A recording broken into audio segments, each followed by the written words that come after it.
যে সন্তানগুলো মা বাবার সাথে বেয়াদবি করে ওই সন্তানের উপর সরাসরি আল্লাহ তাআলা লানত দেয়, নাউযুবিল্লাহ।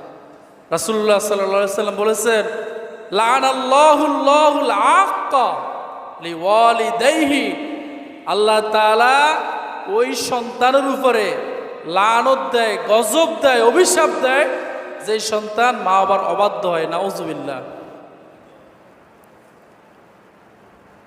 এরপরে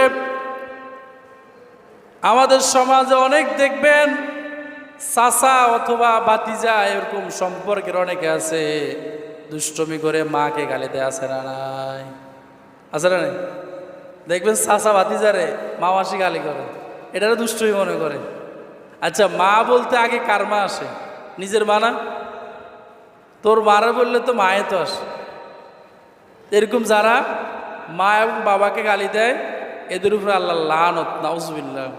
লানাল্লাহু মান সাব্বা আবাহু, লানাল্লাহু মান সাব্বা উম্মুহু, তার উপরে লানত যে কোনো বাবাকে গালি দেয়, তার উপরে লানত যে কোনো মাকে গালি দেয়। আল্লাহ আমাদেরকে হেফাজত করুক, বলুন আমিন। চাচাবাতি যে একসাথে আর গালিগালাজ করা যাবে? দুষ্টুমির চলে গালিগালাজ করা যাবে? কারণ সিবাবুল মুসলিমি ফুসুকুন ওয়া কিতালুহু কুফরুন, মুসলমানকে গালি দেওয়া এটা ফাসিকি। ফাসিক ব্যক্তি মুসলমানকে গালি দেয়, কোনো মুসলমানকে গালি দেওয়া যাবে? ওয়া কিতালুহু কুফরুন, এবং মানুষকে হত্যা করা কুফরি। আল্লাহ আমাদেরকে হেফাজত করুক, বলেন আমিন। সম্মানিত মুসল্লানে কারণ, আমরা যে অপরাধ করি এই অপরাধের শাস্তিগুলো আল্লাহ তাআলা চাইলে বান্দাকে দুনিয়াতে দেয়, অথবা কিয়ামত পর্যন্ত পৌঁছায় দেয়, অথবা জাহান্নামে নিয়ে আল্লাহ তাআলা শাস্তি দেবে। কিন্তু একটা অপরাধ এমন আছে, যারা এই অপরাধ করবে তাদেরকে আল্লাহ তাআলা দুনিয়া থেকে শাস্তি দিয়ে নেবেন, নাউযুবিল্লাহ বলেন। সেটা কি বলেন তো?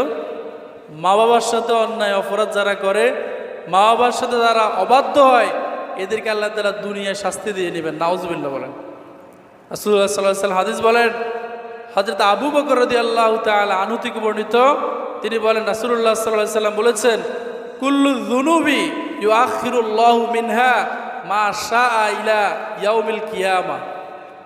আমরা যত গুনাহ করি প্রত্যেকটা গুনার শাস্তি আল্লাহ তাআলা দেরি করেন কতক্ষণ পর্যন্ত? ইচ্ছা করলে আল্লাহ তাআলা ইলা ইয়াউমিল কিয়ামা, কিয়ামত পর্যন্ত নিয়ে যেতে পারেন। মানে আল্লাহ শাস্তি দেবেন, দিচ্ছেন না, দেবেন কিয়ামত পরে, অথবা কিয়ামত